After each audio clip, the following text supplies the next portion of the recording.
हाँ, जय श्री राम। हम आप सबके समक्ष कतिपय साधकों की जिज्ञासा के कारण एकादशमुख हनुमत कवच जो अगस्त संहिता में बतलाया गया है उसे प्रस्तुत करना चाहते हैं।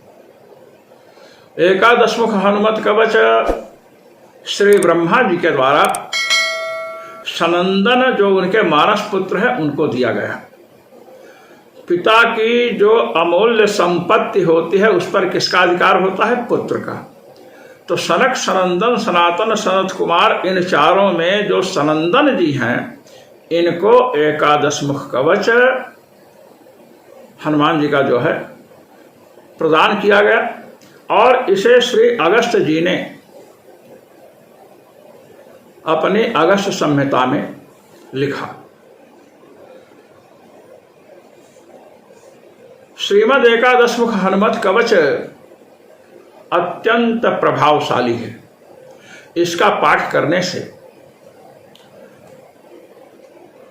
पुण्य का अभिवर्धन तो होता ही है, ग्रहों का प्रभाव, शत्रुओं के द्वारा किए गए मारण, मोहन, उच्चाटन, वशीकरण, स्तंभन, विद्वेषण इत्यादि जो 6 प्रकार के प्रयोग हैं उन सब का विनाश होता है। जो लोग श्मशान में जाकर के किसी का व्यापार रोक देते हैं या किसी के ऊपर काला जादू कर देते हैं, जो भी तंत्र मंत्र यंत्र जन्य प्रभाव है सब इससे दूर होते हैं। इसकी फलश्रुति में आया है कि इस कवच का यदि 40,000 पाठ किया जाए तो यह सिद्ध हो जाता है। किंतु यह सामान्य नियम है। यदि आप नवरात्र में प्रतिदिन 108 पाठ करते हैं तो नवरात्र में इसमें एक अद्भुत क्षमता आ जाती है और उसके बाद इस कवच का प्रतिदिन 1 पाठ करना चाहिए। तो आए एकादशमुख हनुमत कवचम लोपामुद्रोवाच कुंभोद्भव दया सिंधो श्रुतं हनुमतः परम यंत्रमंत्रादिकं सर्वं त्वन्मुखोदीरितं मया दयां कुर्मयि प्राणनाथ वेदितुमुत्सहे कवचं वायुपुत्रस्य एकादशमुखात्मनः इत्येवं वचनं श्रुत्वा प्रियायाः प्रश्रयान्वितं वक्तुं प्रचक्रमे तत्र लोपामुद्रां प्रति प्रभुः। अगस्त्य उवाच नमस्कृत्वा रामदूतं हनुमन्तं महामतिं ब्रह्म प्रोक्तं तु कवचं शृणुसुन्दरि सादरम् सनन्दनाय सुमहच्चतुरानन भाषितं कवचं कामदं दिव्यं सर्वरक्षो निवर्हणं सर्वसम्पत्प्रदं पुण्यं मर्त्यानां मधुरस्वरे।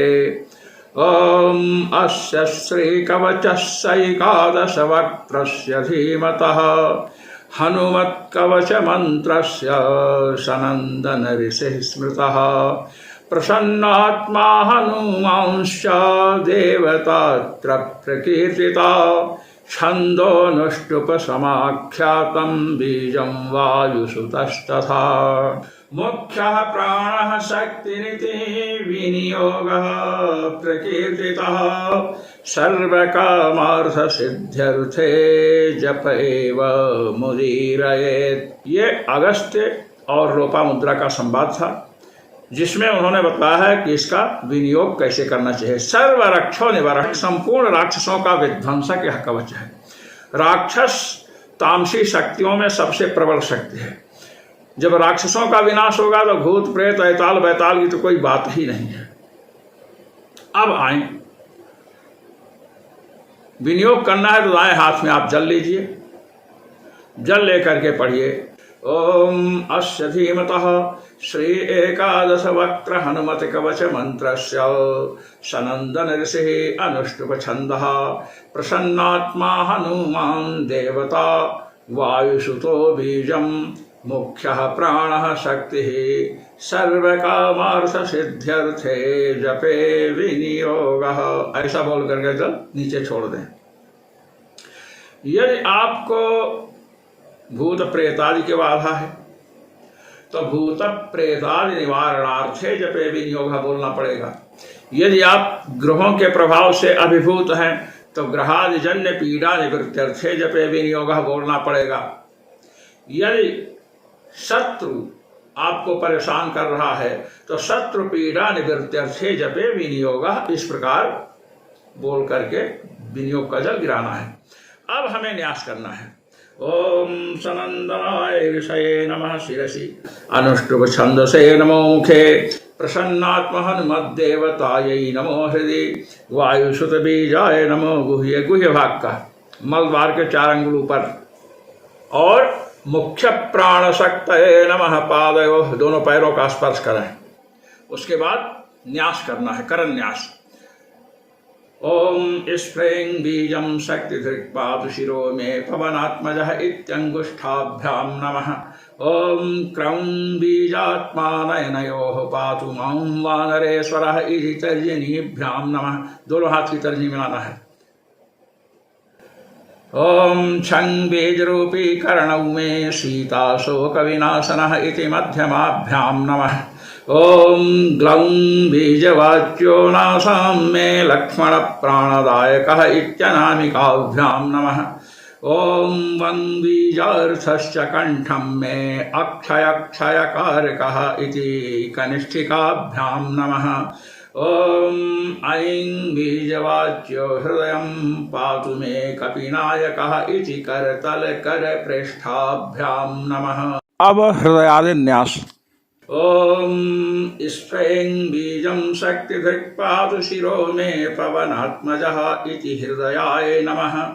ओम क्रौं बीजात्मा नयनयोः पातु मां वानरेश्वरः इति शीर्षे स्वाहा। अब उसके बाद शिखा का स्पर्श करना है इससे। ओम छं बीज रूपी कर्णं मे सीता शोक विनाशनः इति शिखायै वखट्। शिखा का स्पर्श करिए। ओम ग्लौं बीजवाच्यो नासां मे लक्ष्मण प्राणदायकः इति कवचाय हुम। इससे इसका कंधे का ये भाग कवचाय हुम ये। ओम वं बीजार्थश्च कंठं मे अक्षयक्षयकारकः इति नेत्रत्रयाय वौखट्। ये 2 और ये तीसरा। ओम ऐं बीजवाच्यो हृदयं पातु मे कपिनायकः इत्यस्त्राय फट्। अस्त्राय फट्, अस्त्राय फट्। यह अस्त्राय फट् थोड़ा नीचे, प्रथम बार नीचे, उसके बाद थोड़ा ऊपर, फिर उसके ऊपर। अब दिग्बंधन करना चाहिए। यद्यपि यहाँ दिग्बंधन नहीं दिया हुआ है फिर भी दिग्बंधन बहुत आवश्यक है। तो ओम भूर्भुवः स्वरोम इस मंत्र से या ओम हुम फट, ये 2 मंत्र सार्वजनिक हैं। इनसे हम किसी भी साधना में दिग्बंधन कर सकते हैं जहाँ पर दिग्बंधन नहीं दिया गया है। तो जैसे पूर्व है ओम हुम फट प्राच्याम, ओम हुम फट आग्नेय्याम, ओम हुम फट दक्षिणस्याम, ओम हुम फट नैऋत्याम, ओम हुम फट प्रतीच्याम, ओम हुम फट वायव्याम, ओम हुम फट उदीच्याम, ओम हुम फट ईशान्याम, ओम हुम फट ऊर्ध्वमाम, ओम हुम फट अधोमाम। ये हो गया दिग्बंधन। अब दिग्बंधन के बाद हमें हनुमान जी का ध्यान करना चाहिए। हनुमान जी का ध्यान जब हम करें तो चूंकि यह 11 मुखी हनुमत कवच है, इसलिए हनुमान जी का हम ध्यान करें। साधना में हम सामने जो यंत्र रखकर पूजन करते हैं, सामने पूर्व होता है। सामने हनुमान जी वानर रूप में हैं, उसके बगल में हनुमान जी किस रूप में हैं? परशुराम रूप में हैं। उसके बाद नृसिंह रूप में हैं, फिर गणेश रूप में है। गणेश जी के बगल में गरुड़ जी का मुख है और गरुड़ जी के बगल में क्या है? भैरव भगवान का मुख है, बटुक भैरव का। अब इस तरफ आइए, 5 हो गया ना इधर, अब इधर आइए, 12 भगवान हैं। 12 भगवान के बाद में इस तरफ आइए तो भगवान शिव हैं, और उसके बगल में भगवान हयग्रीव हैं, उसके बगल में भगवान शेषनाग हैं, और गौरवर्ण है भगवान जैसे लक्ष्मण जी हैं, और उसके बगल में कौन है? भगवान राम। अब ये ध्यान करें, अपने हाथों में विविध प्रकार के अस्त्र शस्त्र धारण किए हुए हैं हनुमान जी महाराज। यह 11 मुख हनुमान जी महाराज के ध्यान की विधि है। अब आपको कवच का पाठ करना है। पाठ शुरू करें।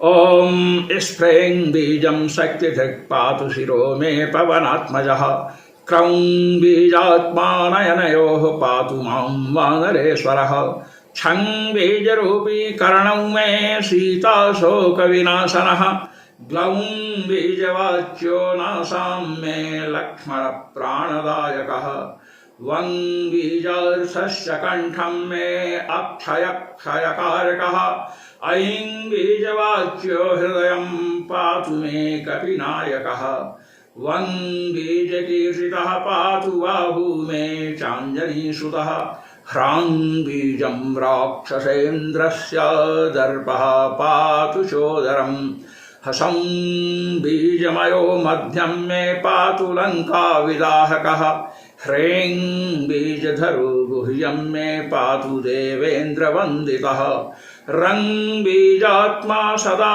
पातु चोरु मे वार्धिलङ्घनः सुग्रीव सचिवः पातु जानुनी मे मनोजवः पादौ पादतले पातु द्रोणाचलधरो हरिः आपादमस्तकं पातु रामदूतो महाबलः पूर्वे वानर्वक्त्रो मामाग्नेयां क्षत्रियान्तकृत् दक्षिणे नारसिंहस्तो नैऋत्यां गणनायकः वारुण्यां दिशि मामव्यात् खगवक्त्रो हरीश्वरः वायव्यां भैरवमुखः कौवीर्यां पातु मां सदा क्रोडास्यः पातु मां नित्यमीशान्यां रुद्ररूपधृक्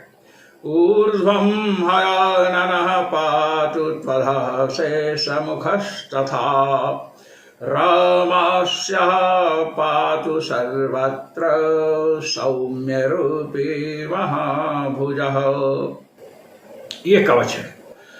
ओम स्फ्रें बीजम शक्तिधृक् पातु शिरो में पवनात्मजः से आरंभ करके रामास्यः पातु सर्वत्र सौम्यरूपी महाभुजः, यहाँ तक पाठ करना है। और यदि आप एक ही पाठ करते हैं तो महाराज इसके बाद फलश्रुति है। इत्येवं रामदूतस्य कवचं प्रपठे सदा 11 मुखस्यैतद्गोप्यं वै कीर्तितं मया रक्षोघ्नं कामदं सौम्यं सर्वसम्पद्विधायकं पुत्रदं धनदं चोग्रशत्रुसंघो विमर्दनम् स्वर्गापवर्गदं दिव्यं चिन्तितार्थप्रदं शुभम् एतत् कवचमज्ञात्वा मन्त्रसिद्धिर्न जायते 40 सहस्राणि पठेच्छुद्धात्मना नरः एकवारं पठेन्नित्यं कवचं सिद्धिदं पुमान् द्विवारं वा त्रिवारं वा पठन्नायुष्यमाप्नुयात्